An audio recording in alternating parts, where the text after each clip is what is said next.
Hello and welcome back to my channel. In this video, I'm going to talk about all of the books that I hope to read in September of 2025. And I'm going to start with the books that I didn't get to in the previous month before I dive into the new books that I have on my list. And then of course, I'll end the video with an alphabet challenge of picking 5 books from my backlist with a random alphabet letter that are on my Kindle. So there were 3 books that I was not able to get to from previous months. One is Onyx Storm. This is the 3rd book in the Empyrean series by Rebecca Yarros, who is very famous for the Fourth Wing, first book in this series. And I have just not gotten to it yet. And I'm really hoping I actually get to it in this next month. I think this is a great fall read. What is holding me back is I want to be able to focus on both the ebook and the audiobook at the same time.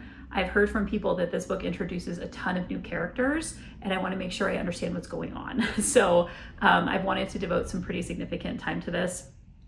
The other book that I was not able to get to is I started the Curse of Ophelia series, which is a 5-book series. There's also, I think, like a novella included in that as well. And I was not able to get to the 5th book in the series. So this is the Legacy of Ophelia. So if you watched my video from last month, you'll know I got through the first 4 books, but was not able to get to book number 5. So that is going to come into this next month. And then the other book, which was a very hefty book that I put on my plate for this past month, was called Yoga Therapy by Mark Stephens. This is almost like a textbook on yoga therapy. And I got about 25% of the way through it. And a large chunk of the latter part of the book is kind of like yoga exercises. There's lots of images and things like that, but I haven't gotten through the first part, which is more text and kind of dense and heavy.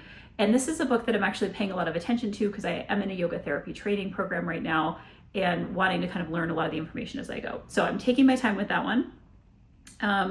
Other books that are on my list for this month, one has been on my list kind of all year long, which is Daily Creative by Todd Henry. This is a daily essay book on creativity, and so I've been reading it each month throughout the year, really enjoying this one, and that's one that'll kind of come on from previous months as well. Okay, let's dive into the new books that I have on my list for this month. The first one is called A Shadow in the Ember. This is the first book in the Flesh and Fire series by Jennifer Armentrout. I have read a separate series by this author, and I believe that this book and this next series is set in the same world, but with different characters. And the previous series that I read, which I thought was finished, actually has another book coming out this fall that I'm really looking forward to. So I thought I would dive into this other part of her series, see what I think. These are basically romantasy novels, and I'm curious to see kind of how she sets this in the same world, but with different characters. I also wanted to pick up a book that I've heard a ton about. It is called Assistant to the Villain by Hannah Nicole Mirror. And this is the first book in the Assistant to the Villain series. I believe there are now 3 books in this series that are available. And my understanding is that this is kind of like a comedy, but it's also maybe a little bit dark. And it is kind of what it sounds like. It's about an assistant to the villain. I think there's also maybe like a romance component that comes into this at some point. Again, I've just heard a ton about it, and so I wanted to pick it up. I also decided to add to my list Departure 37 by Scott Carson. This is a newer book that recently came out, and this particular one, I thought the premise was really interesting. So it is basically a horror novel, and it says that there's basically pilots who all refuse to fly because they got middle of the night calls from their mothers, and each mother said, "Do not fly today." And so I was like, that is such an interesting premise. I want to know what happens, with this particular story. So I decided to pick that one up as well, and my library had it on audio, so I was able to grab that. I've also wanted to read for a long time a book called Group by Christy Tate. This is a nonfiction book about a therapist about a therapist and a group of kind of like group therapy people who come together, the patients of the group therapy. There's a woman who's in the group, and she's kind of talking about, I think, how this group, she says in the subtitle that it saved her life. And I was just always intrigued by this book and had never been able to pick it up. So I have that on my list. I also added another Mariana Zapata book. I had kind of a disappointing book from her a couple months back, and now I want to pick up another one of her sports romances because these are the ones that I tend to like better. So this one is called Hands Down, and I believe it is a football-based sports romance, so that is on my list. I also have on my list a book called Year One in the Kingmaker series by Sophie Lark. And I believe that this is basically about a school where mafia families send their children, And I had this available both on Kindle and through Audible because it's it's like a Kindle Unlimited that has an audio version. So I thought I would pick that up and see what I think. I also added a novel that is an Audible original to my list. It's called Mending Hearts, and it is by Adeline Knight. And I believe that this is about a Cornish seaside town where you have two families that have been kind of like entrenched in like a bitter feud for centuries. And there's a local historian who begins curating an exhibition. And it turns out that there was like a romance between the different ancestors of these two families. And so there's this younger generation that is kind of like learning about this. I believe this is a romance, so I'm looking forward to picking that up as well. I continue my exploration of Lucinda Berry's backlist, and so I decided to pick up a book called Off the Deep End. And this is a book that is a psychological thriller and focuses on it says that there's a therapist turned stay-at-home mom, and she crashes her car into an icy lake. Her son and another teenage boy go into the water with her, but she could only save one, and she says she saves the wrong one. So then she's reeling from the death of her son and spirals into a violent and unstable mental state. 10 months after the accident, she's still trying to reckon with the fact that she rescued another woman's child, and then that child vanishes, and she finds herself at the center of a massive police investigation. So Lucinda Berry has some interesting plots and also kind of like psychological elements in her books that I tend to really enjoy. Okay, then I picked up a book that I was completely influenced by somebody on social media who I do not know, but I happened across like a post that they talked about this book. It is called Pen Pal by J.T. Gessinger. And basically this is a book about a woman who is corresponding by letter with a man who is in prison. And the reason I decided to pick this up, because I think that it is kind of like a dark romance, and we'll see, if I decide to continue with it once I see how dark this really is. But this woman who was posting about this online said it has like this massive twist that you just do not see coming. And that will always suck me in to potentially read a book. So I decided to pick this up and just see, okay, what do I think about that? So I have that on my list. Never have engaged that author before, and I don't think I've ever really read a prison romance either, so I thought I would pick that up.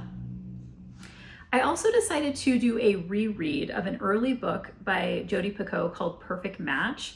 And I haven't read a Jodi Picoult in a while, and I read her, I started reading her like 20 years ago. So there's several books that she's written that I have not picked up for a very long time.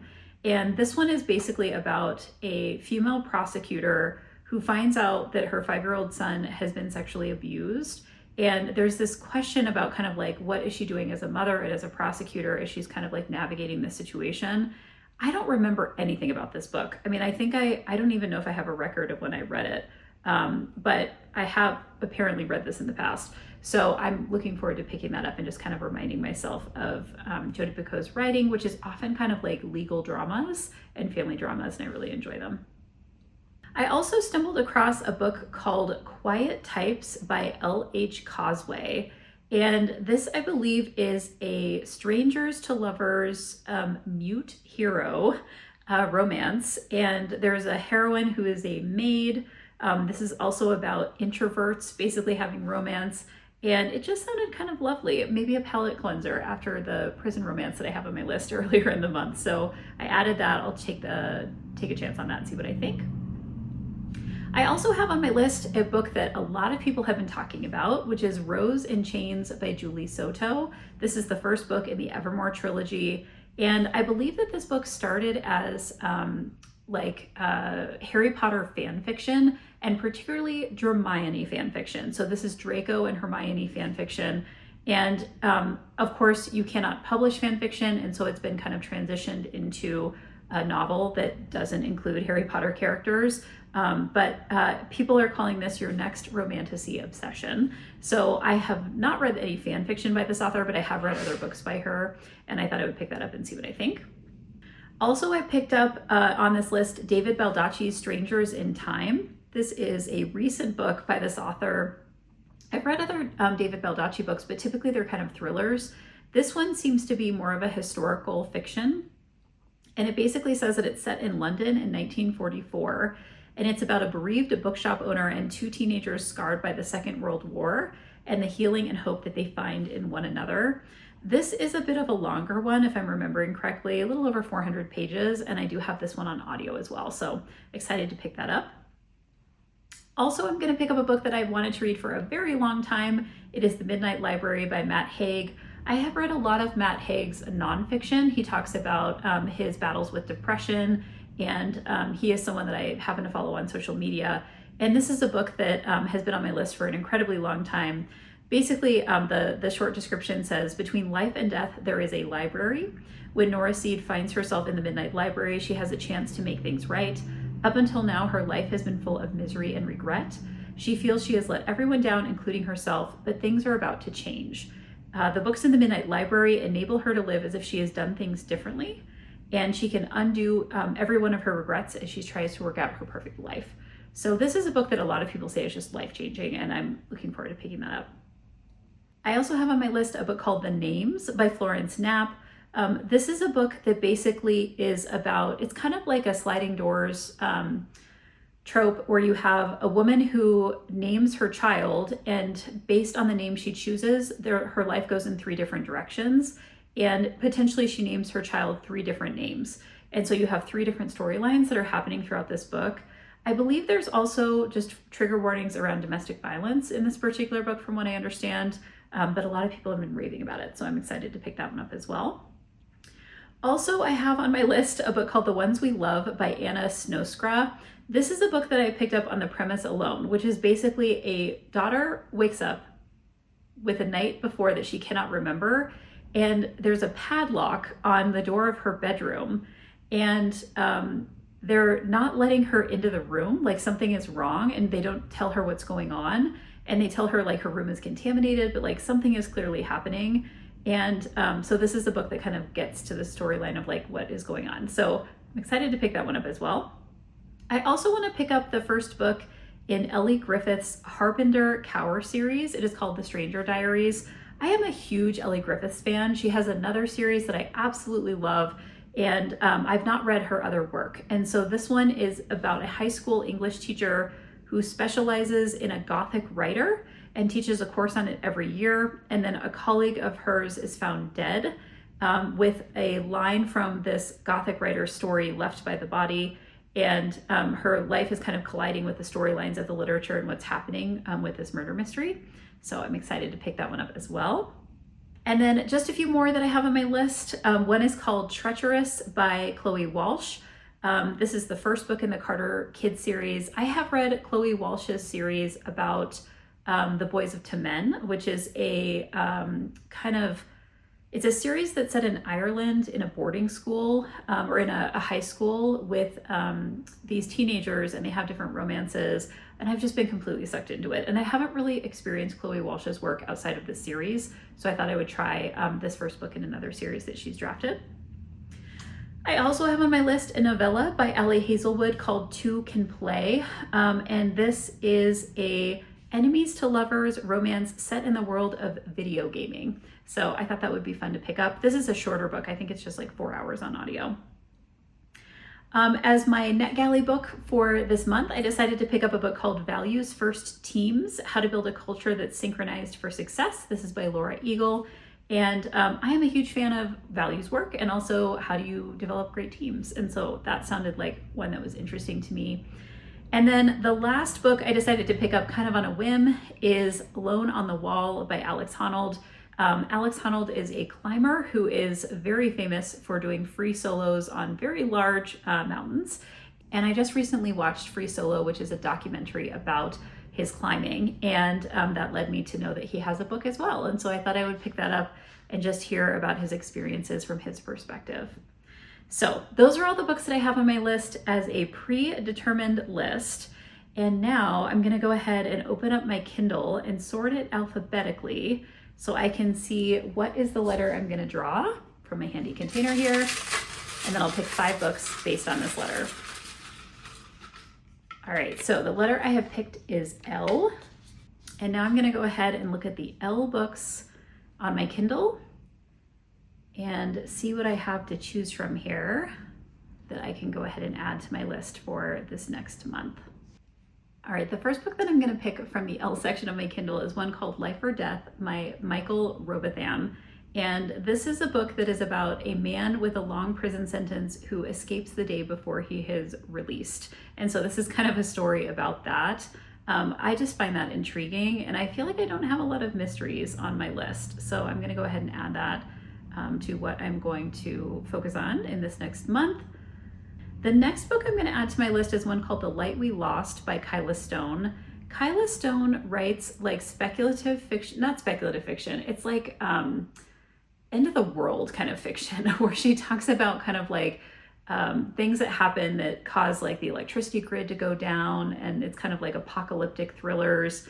And so I thought I would go ahead and add that to my list as well. It's the first one in a new series by her.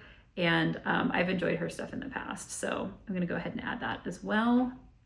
The next book I'm going to add to my list is called A Lonesome Place for Dying. This is an Ethan Brand mystery by Nolan Chase.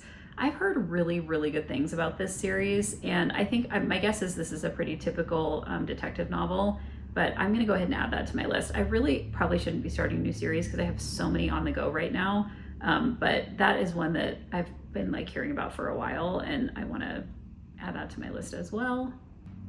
And I would say similarly, this next book I'm going to add is kind of the same thing. It's called Lost Man's Lane by Scott Carson.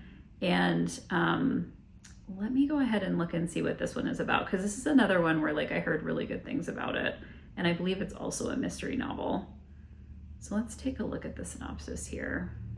All right, so this says that there's a small town thriller, and I believe, let me actually go back and look at my other list. I think Scott Carson is the person that I have already on my list, yeah, for Departure 37. So this would give me a chance to read a couple of his different novels, so I'm looking forward to that. Okay, let me give the quick synopsis here. So it says, Marshall Miller would have remembered her face even if he hadn't seen it on a missing poster. When a young woman disappears in his small town, the investigation hinges on his haunted sighting of her crying in the backseat of a police car driven by a cop named Maddox. There's only one problem: no local cop named Maddox exists, but the speeding ticket he handed to Marshall certainly does. So it says he's dealing with the police and media, and it sounds like this is a teenager. And then his reliability as a witness implodes. So this sounds really interesting. Glad to pick that one up as well. Okay, I just need one more here. The last book I'm going to pick is one called Like Mother. This is by Susan Rager, and this is a relatively recent book. It came out in 2024, and it says it's a enthralling novel about 3 generations of strong-willed women unknowingly shaped by secrets buried in their family's past. And it's set in Detroit in 1960. And it says that there's a girl who's 2 years old, and her father has her mother committed to an asylum, and then she never sees her again. Let's see. And then so it's about her mother, it's about her, and it's about her youngest daughter who's feeling abandoned. So it's kind of this like multi-generational novel. It says it's a portrait of family, marriage, ambition, power, the stories we inherit, and the lies we tell to become the people we believe we're meant to be. So that one sounds really interesting as well.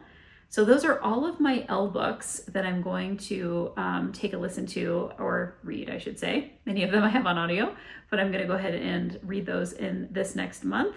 And I'm just checking here, I have 5 of them on my list. So I hope you'll check back at the end of this month and see what I was able to get read. And until then, happy reading.